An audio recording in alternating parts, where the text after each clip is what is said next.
some of the different approaches the Supreme Court justices use to interpret the Constitution, and what are the advantages and disadvantages of each?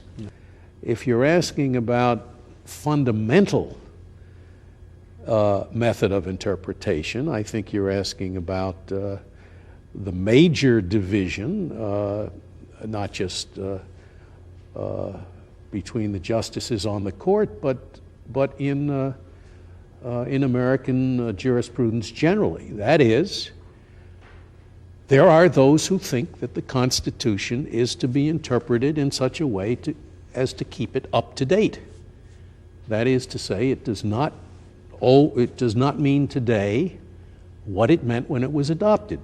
Some of its provisions change in order to keep up with the times. My friend Justice Breyer has that view. The other view, which is held by people who are called originalists, and I'm one of them, is that the Constitution doesn't change. If you want to change it, there is an amendment provision. Amend it. It's not up to the Supreme Court to write a new Constitution by deciding that things that never were there all of a sudden are there. I'm putting it rather tendentiously, I think, but those are the two basic approaches: the evolutionary approach, or the approach that, look, in 1791. What is 1791? Why is that a significant date for the Constitution? I believe in 1791 the Bill of Rights was created. Right on the nose. Thank you. Anyway, as I started to say, an originalist would say, look, when the Eighth Amendment was adopted in 1791, the Eighth Amendment prohibits cruel and unusual punishments. The death penalty was not a cruel and unusual punishment. There's no doubt that it wasn't. The death penalty was the penalty for every felony. It was the definition of a felony, a crime punishable by death. So, it's easy for me to say the death penalty may be a very bad idea. The people don't have to have it. If they don't like it, they can abolish it. But don't come to me and say that the Constitution doesn't permit it, because in 1791, when the people voted to prohibit cruel and unusual punishments, this is not what they were talking about. Okay? That's an originalist approach. I take no view on whether the death penalty is a good idea or a bad idea, but if the people don't want it, they're fully able to abolish it by legislation.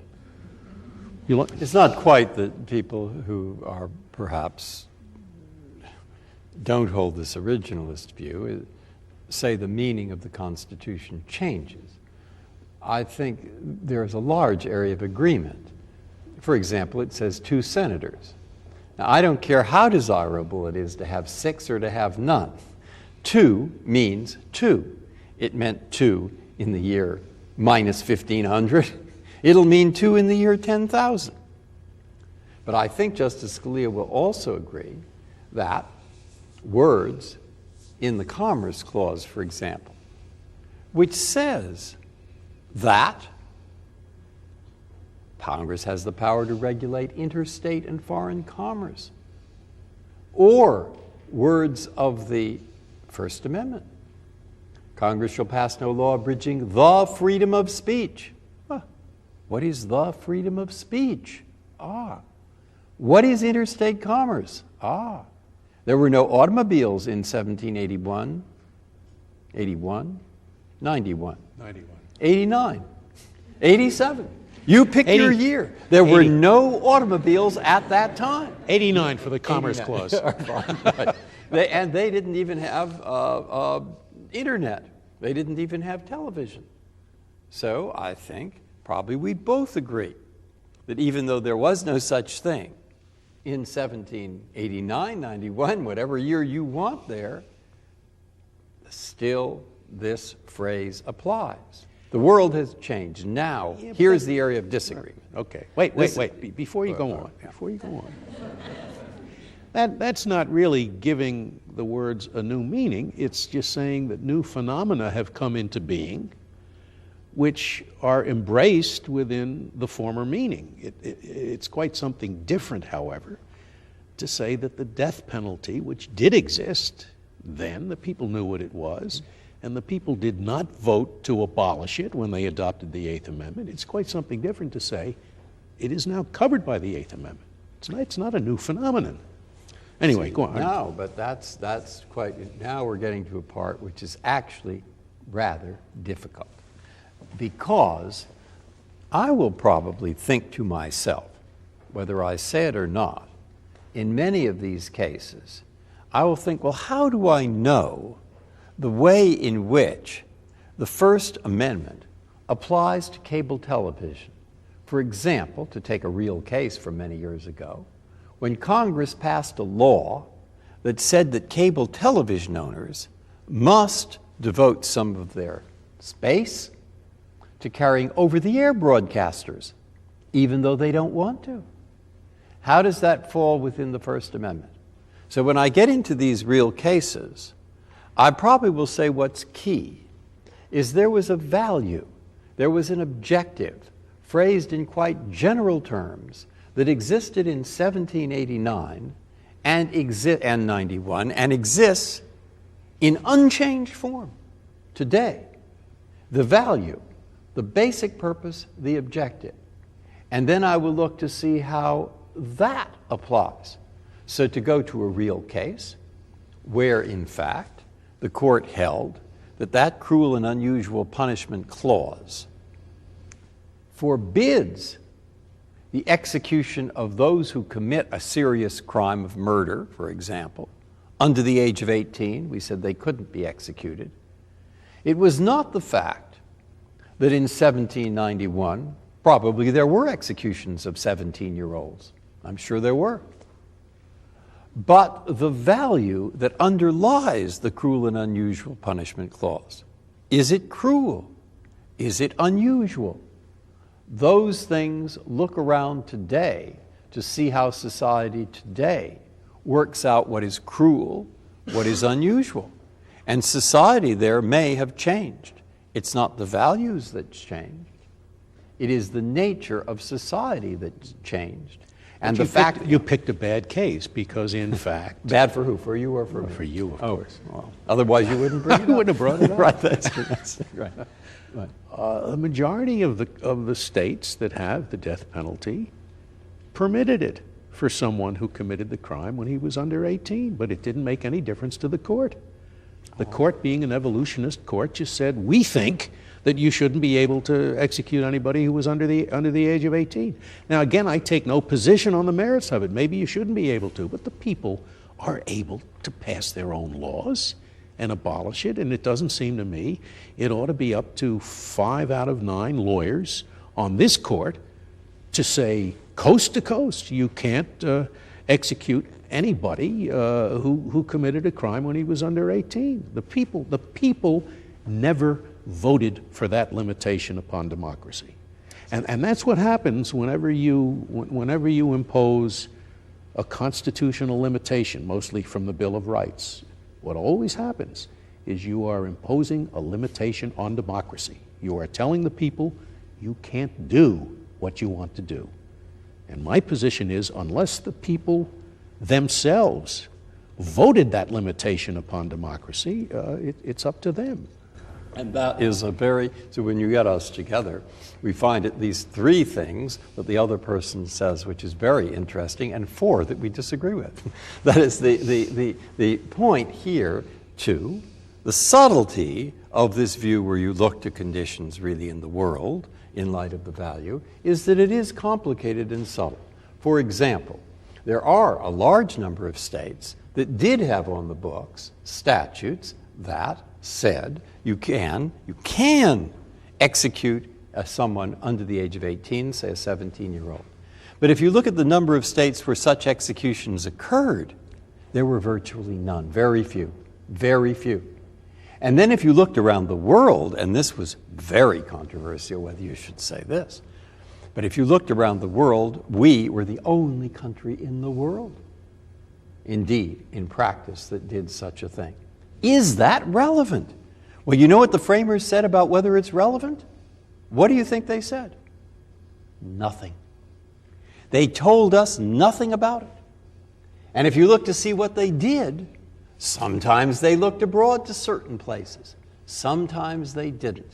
Hence, there is ground for disagreement. One other point, and that is, in respect to the question of leaving things up to the elected branches, neither the originalist view nor the view of what I'd call more flexible, let's call it, why, evolutionary sounds a little odd. Let's call it,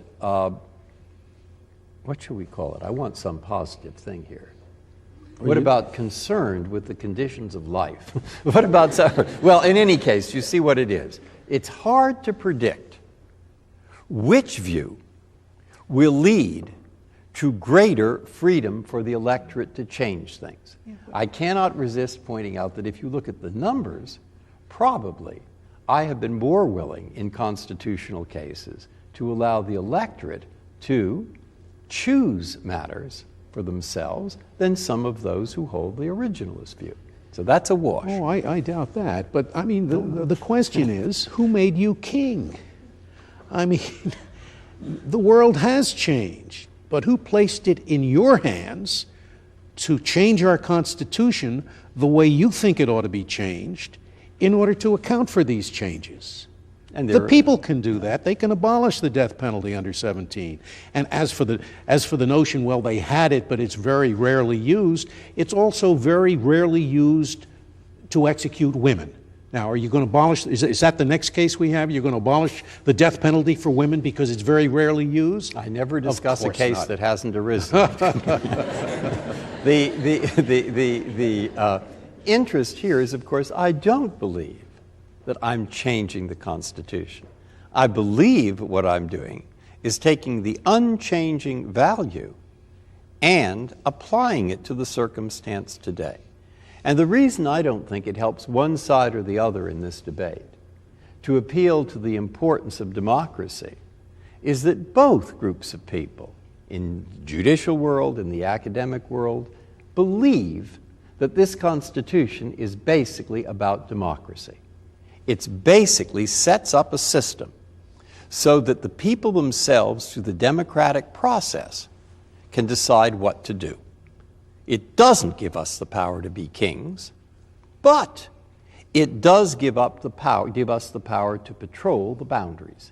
Now, those boundaries are interested, among other things, in protecting individuals, minorities, others from the tyranny of the majority. And what Hamilton thought and Madison thought is that it would help in that respect for a group of unelected judges sometimes to be able to say when, for reasons that they write down, an action by the majority is in violation, is a kind of tyranny, does interfere with those rights. That's where we get the power, and we don't always exercise the power in ways that command unanimity in this court.